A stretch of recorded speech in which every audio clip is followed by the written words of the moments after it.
नमस्कार दोस्तों, मैं राहुल राज आप सभी लोग का स्वागत करता हूं, वेलकम करता हूं। कैसे हैं आप लोग? उम्मीद करता हूं सब बेहतर होंगे और आप लोग का पढ़ाई लिखाई भी बेहतर चल रहा होगा।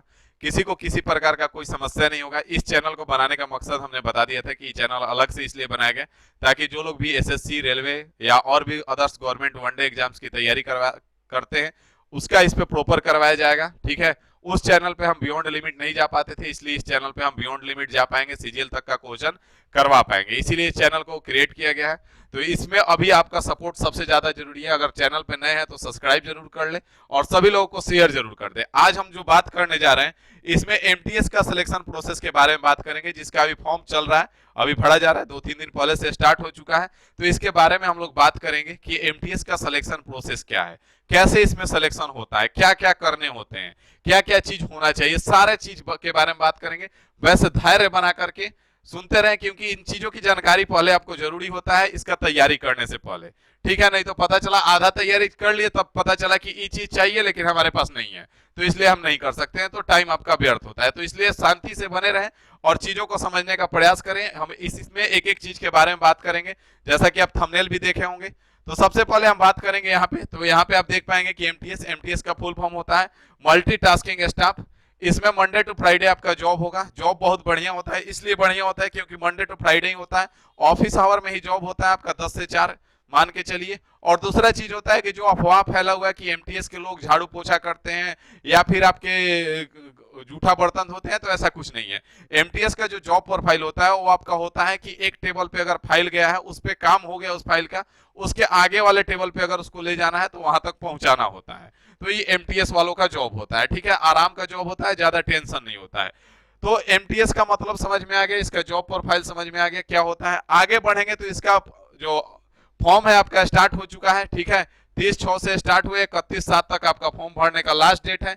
इसमें जो टोटल पोस्ट है आपका 1198 टोटल पोस्ट है एमटीएस का, और इसी में साथ में हवलदार का 360 है, मतलब टोटल मिला के अप्रोक्स 1500 समथिंग फॉर्म टोटल है, टोटल पोस्ट है।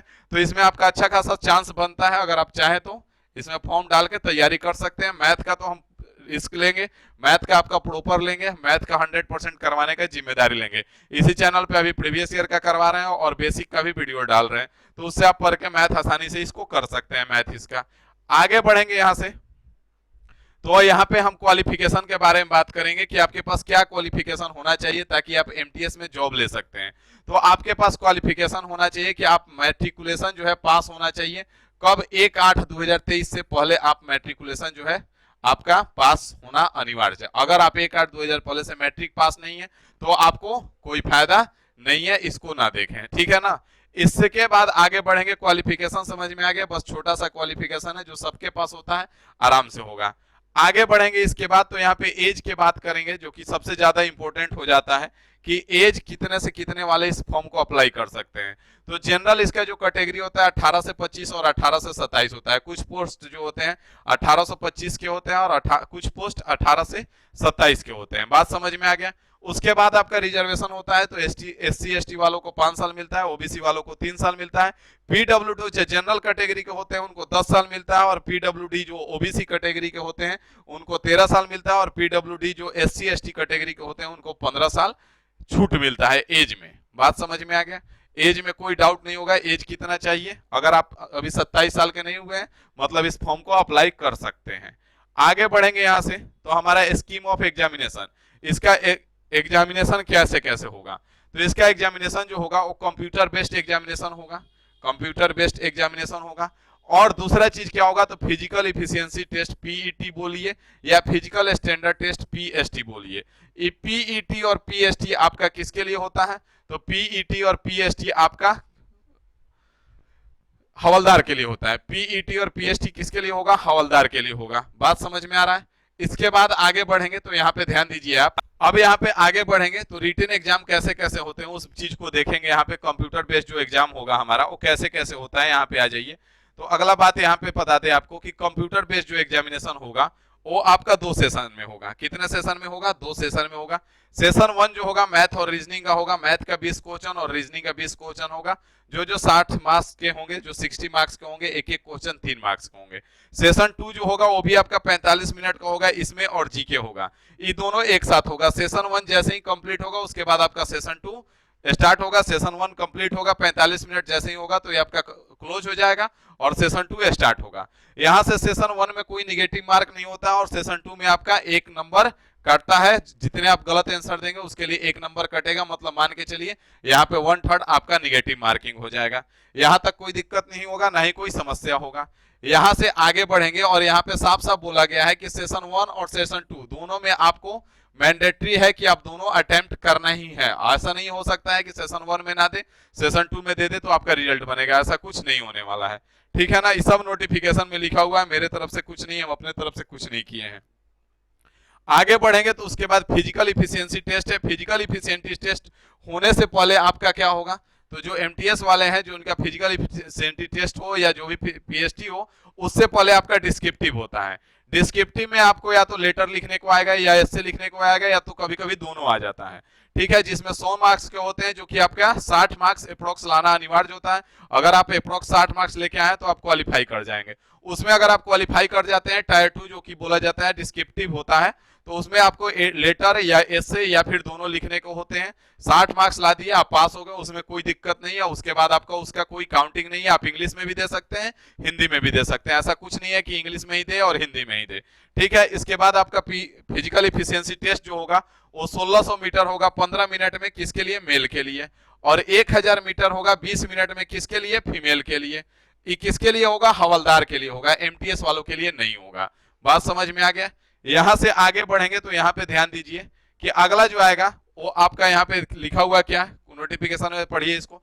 The recruitment process for the post of MTS will consist of session 1 and session 2 in computer based examination. The performance of candidate in session 1 will be evaluated first and performance in session 2 would be evaluated only if a candidate qualify in session 1। अगर आप session 1 में fail कर जाते हैं तो session 2 का आपका copy check नहीं होगा, सेशन 2 का आपका मार्क्स नहीं पता चलेगा कि क्या हुआ क्या नहीं हुआ, क्योंकि सेशन 1 में आपको क्वालिफाई करना जरूरी है। अगर सेशन 1 में क्वालिफाई हुए हैं तभी आपका सेशन 2 का इवैल्यूएट किया जाएगा, नंबर निकाला जाएगा, नहीं तो आपको साइड कर दिया जाएगा, वहीं से आप रिजेक्ट हो जाएंगे। तो इसलिए सेशन 1 में क्वालिफाई करना आपका जरूरी है। वैसे दिया गया है कि सेशन 1 में 30% मार्क्स पे क्वालिफाइंग मार्क्स है, लेकिन ये मिनिमम क्वालिफाइंग मार्क्स है, जो कि हर किसी में दिया जाता है। कोई भी एग्जाम में आप देखेंगे तो दे दिया जाता है कि 30% मिनिमम क्वालिफाइंग मार्क्स, लेकिन इसका कोई फिक्स नहीं है कि 30% ही रहेगा। ये जो गलत मन में बैठा लेते हैं कि मैथ का 20 क्वेश्चन में हम 30% मतलब 6 क्वेश्चन करके आ जाएंगे और हमारा रिजल्ट आ जाएगा, तो ऐसा भ्रम में ना रहे, ये गलत है। ठीक है, क्योंकि मिनिमम क्वालिफाइंग मार्क्स बोला है। अगर उसको लड़के कम ज्यादा मिल गए तो 10 पे भी ले जा सकता है, 12 पे भी ले सकता है, 15 पे भी ले जा सकता है, ये उसके ऊपर डिपेंड करता है। आगे बढ़ेंगे यहाँ पे तो यहाँ पे ध्यान दीजिए, साफ साफ क्या लिखा है, दो चीजें यहाँ पे साफ साफ लिखा है कि जो यहाँ पे कट ऑफ तैयार किया जाएगा वो अलग अलग तैयार किया जाएगा, क्योंकि इसमें 2 ग्रुप होते हैं, एक 18 से 25 वाले, एक 18 से 27 वाले। बाकी जब एमटीएस का फॉर्म डालेंगे तो उसमें स्टेट भी सेलेक्ट करवाता है कि आप किस स्टेट में जॉब करना चाहेंगे, तो वहां पे भी ध्यान देंगे कि यहाँ पे 2 ग्रुप हो गया और स्टेट वाइज। तो यहाँ पे जो कमीशन है वो अलग अलग कट ऑफ निकाल सकता है, वो अलग अलग ग्रुप के लिए हो या फिर आपका स्टेट वाइज भी कट ऑफ निकाल सकता है, उसके ऊपर डिपेंड करता है, ये आपको नहीं पता है।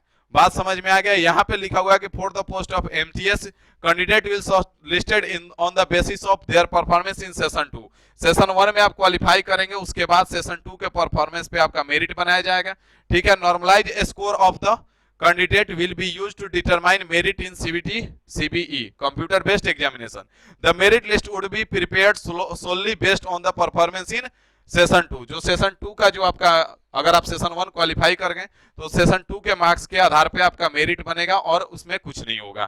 ठीक है, वहां पे लिखा हुआ है कि for the post of havildar candidates will shortlisted in the ratio of 1:5। हवलदार के लिए 1:5 में कैंडिडेट सेलेक्ट किए जाएंगे। ठीक है, जितना वैकेंसी होगा उसका 5 गुना कैंडिडेट सेलेक्ट होंगे।